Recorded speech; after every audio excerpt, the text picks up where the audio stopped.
নমস্কার। আজকে আমি ডিসলেক্সিয়া বিষয়টার সম্পর্কে কিছু কথা আপনাদের সাথে শেয়ার করব। ডিসলেক্সিয়া হলো একটা নিউরো ডেভেলপমেন্টাল ডিসঅর্ডার।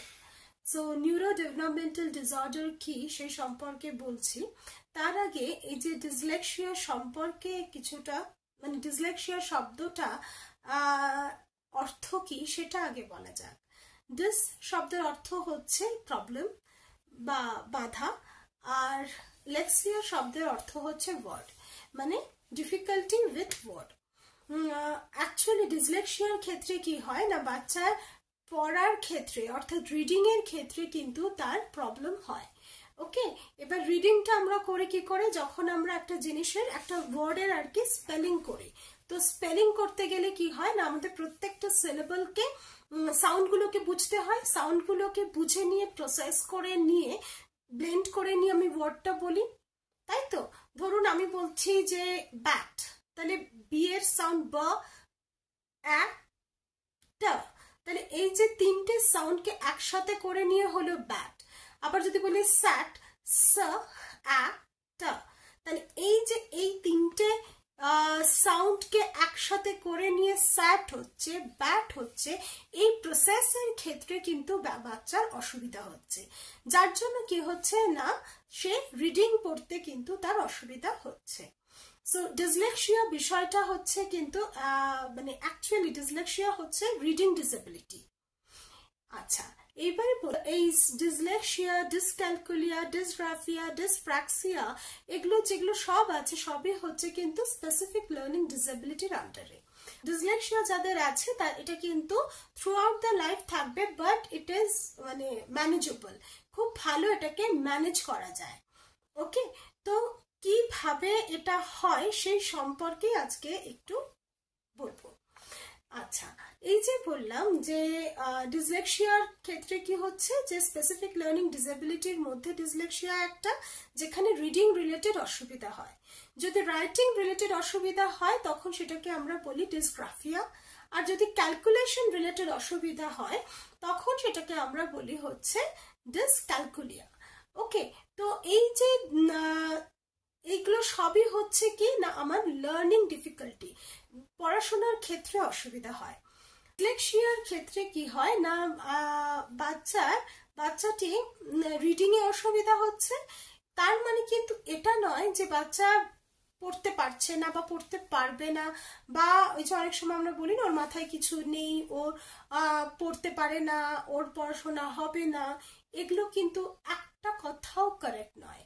কারণ যারা ডিসলেক্সিক তাদের অ্যাভারেজ টু অ্যাবভ অ্যাভারেজ কিন্তু আইকিউ লেভেল হয়, তাহলেই আমরা তাদেরকে কিন্তু ডিসলেক্সিক বলে থাকি। ধরুন ক্লাস 3-তে পড়ছে কিন্তু তার লার্নিং লেভেলটা এখনো ক্লাস 1-এর মতো আছে। ওকে, রিডিং এর ক্ষেত্রে বা হচ্ছে স্পেলিং এর ক্ষেত্রে তার কিন্তু এরর প্রচুর। তাকে যদি সাউন্ড বোঝাতে হয় সেখানে কিন্তু তার অনেকটা সময় লেগে যায় সাউন্ড বুঝে নিয়ে সেটাকে বলতে।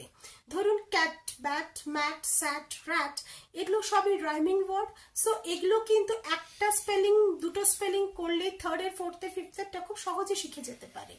কিন্তু ওদের ক্ষেত্রে হয়তো এইটাও বুঝতে, যে সাউন্ডের সাথে সাউন্ডের যে রাইমিংটা রয়েছে সেটা বুঝতেও অসুবিধা হচ্ছে, অনেকটা সময় নিচ্ছে তার বয়সের অন্য আর 5টা ছেলে মেয়ে থেকে। তার সাথে সাথে কি হয় না, যাদের মধ্যে ডিসলেক্সিয়া থাকে দেখা যায় তারা যতগুলো যখন রিডিং পড়ছেও তখন হয়তো কিছু গেস ওয়ার্ড করে। হ্যাঁ, ফার্স্ট লেটারটাকে দেখে নিয়ে পুরো লেটারটা বলে দিল, হয়তো এস রয়েছে, SWC রয়েছে, ও হয়তো ওটাকে স পড়ে নিল। দিস লেখা রয়েছে, ও ওটাকে দা পড়ে নিয়ে পুরো সেন্টেন্সটাকে পড়ে নিল। ওকে, মানে সেখানে তার গেস ওয়ার্ড চলছে, বা ফার্স্ট লেটারটা দেখে নিয়ে কিছু একটা বলে দিচ্ছে, বা হয়তো আর সবার যেটা রিডিং যে টাইমটা লাগে তার থেকে বেশি সময় লাগছে হচ্ছে ওই পরিমাণ আর রিডিংটা পড়তে। তো মোটামুটি যদি এগুলো দেখি আর তার সাথে আমাদের সাইকোমেট্রিক অ্যাসেসমেন্ট করি, তো সেই সাইকোমেট্রিক অ্যাসেসমেন্টের মধ্যে দিয়ে তার আইকিউ লেভেল আর তার হচ্ছে যে এই SLD টেস্ট যেটা আমরা করি সেটার মধ্যে দিয়ে কিন্তু পাওয়া যায় যে বাচ্চাটির কোন জায়গাটায় অসুবিধা হচ্ছে। এবারে আসা যাক যে কেন হয়। কেন হয় তার হচ্ছে কি বলবো, অনেক কজেস আছে। জেনেটিক একটা থাকে, যদি বাবা মা বা কারোর আর কি মধ্যে ছিল, বাবার দিকে বা মায়ের দিকের কারো, সেখান থেকে একটা হওয়ার চান্সেস থাকে। তাছাড়া যদি হচ্ছে লেট প্রেগনেন্সি হয়, মানে অনেক বয়সে মা বাবা হচ্ছেন, সেখানে একটা হওয়ার চান্স থাকে। বা যদি হচ্ছে ডিউরিং প্রেগনেন্সি যদি মার বা ডিপ্রেশন বা হচ্ছে অ্যাংজাইটির মধ্যে প্রচুর থাকে, সেখান থেকেও একটা কমপ্লিকেশনস আসতে পারে। যদি হচ্ছে ডিউরিং প্রেগনেন্সি অনেক ড্রাগ কনজিউম করে থাকে বা অ্যালকোহল নিয়ে থাকে, স্মোকিং করে, সেখান থেকে চান্সেস থাকে। সো এনভায়রনমেন্টাল কজেসও আছে, জেনেটিক কজেসও আছে। তো যে কোনো কারণেই হতে পারে, বাট স্পেসিফিক্যালি বলতে পারা যায় না যে এটার জন্যই এটা হয়েছে। এবারে আসা যাক হচ্ছে কি করব। হ্যাঁ, অবভিয়াসলি এই ক্ষেত্রে বলবো, ডিসলেক্সিয়ার ক্ষেত্রে বিশেষ করে বলছি যে এটা কিন্তু হতাশা হবার কিছু নেই। ওকে, যদি মাইল্ড টু মডারেট লেভেলেরও ডিসলেক্সিয়া থাকে, কারণ এটা না মানে মাইল্ড, মডারেট, সিভিয়ার, প্রোফাউন্ড এরকম আমাদের আর কি লেভেল থাকে। তো মাইল্ড টু মডারেট বা বর্ডার লাইন, এরা ভীষণ ভালোভাবে যদি মানে ঠিকঠাকভাবে কাজ করা যায়, তাহলে কিন্তু ভীষণভাবে লাইফে প্রতিষ্ঠিত হন।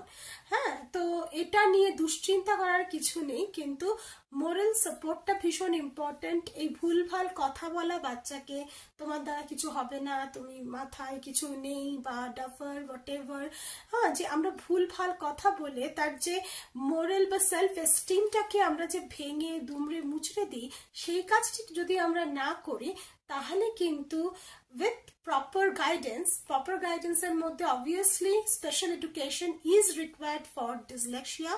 স্পেশাল এডুকেশন লাগবে। আর তার সাথে হচ্ছে সাপোর্টটা হচ্ছে কিন্তু এটা একটা টিম ওয়ার্ক। এটা শুধু হচ্ছে এডুকেটরের কাজ নয়, শুধু মার কাজ নয়, বা শুধু কি বলবো টিচারের কাজ নয়, বা শুধু বাচ্চার কাজ নয়। It's a team work of the teacher, parent, educator and the child. তো এটা যদি সবাই মিলে কাজটা করা যায়, ভীষণ ভালোভাবে কাজ হয়। আর এটা কিন্তু এই যে একটা লার্নিং গ্যাপ থাকে, সেই লার্নিং গ্যাপটাকে কিন্তু সহজেই বাচ্চা ওভারকাম করে ফেলে। ওকে, করে নিয়ে এটা লার্নিং টেকনিক্স আছে, ডিসলেক্সিক বাচ্চাকে কিভাবে তার এই জায়গা থেকে তাকে মানে উঠিয়ে নিয়ে আসা যায়, সেগুলো যদি করা যায়, বাচ্চা কিন্তু ভীষণভাবে সুন্দরভাবে, মানে আমি এটা বলতে পারি যে আমার কাছে প্রচুর বাচ্চা আছে যারা একটা হয়তো সামান্য ওয়ার্ড পড়তে পারতো না, তারা আজকে প্যারাগ্রাফ লিখছে। Okay, so this is very much possible, but it's a team work. এটা বাচ্চার একার কাজে নয়, আর ভীষণভাবে বাচ্চাকে এনকারেজ করা দরকার। ওকে, এই একটা মানুষের ডিফিকাল্টি থাকলে সেটাকে নিয়ে বলে তো আপনি কিছু করতে পারবেন না, তাই না? কেউ যদি চোখে না দেখে, তাকে কি আপনি যদি বলেন চোখে দেখো না কেন, তাহলে কি তার চোখটা ঠিক হয়ে যাবে? তা তো নয়। তাহলে আমরা এই ভুল কাজগুলো করি বেশি নিজেরা, আর তার জন্য কিন্তু এফেক্টেড হয় আমাদেরই ছোট্ট ছোট্ট ছেলে মেয়েগুলো, তাই না? তাহলে সেই ভুল কাজগুলো না করে যেটা প্রপার প্রয়োজন, সেই দিকটাই যদি এগোতে পারি, then we can do a lot for our child. ঠিক আছে, তাহলে স্পেশাল এডুকেশন ইজ রিকোয়ার্ড, আর তার সাথে psychological support to the parent and the child, সেটাও ভীষণভাবে দরকার আছে। করলে পরে বাচ্চা কিন্তু খুব সুন্দরভাবে তাহলে লার্নিং গ্যাপটাকে ওভারকাম করতে পারবে। আজকে মোটামুটি একটা ছোট মানে কি বলবো, একটা ছোট্ট একটা ভিউ দেওয়ার চেষ্টা করলাম রিগার্ডিং ডিসলেক্সিয়া। জমিন পর মুভিটা আসার পরে অনেকটা সচেতনতা বেড়েছে বিষয়টা সম্পর্কে, সমাজে আরো সচেতনতা বাড়ার প্রয়োজন আছে। হ্যাঁ, শুধু বাচ্চাকে ক্রিটিসাইজ করা, কিছু ভুলভাল কথা আমরা বলে ফেলি, সেগুলো বন্ধ করার প্রয়োজন আছে। আজকে তবে এখানেই শেষ করি, আবার অন্যদিন অন্য বিষয় নিয়ে পজিটিভলি আসবো। নমস্কার।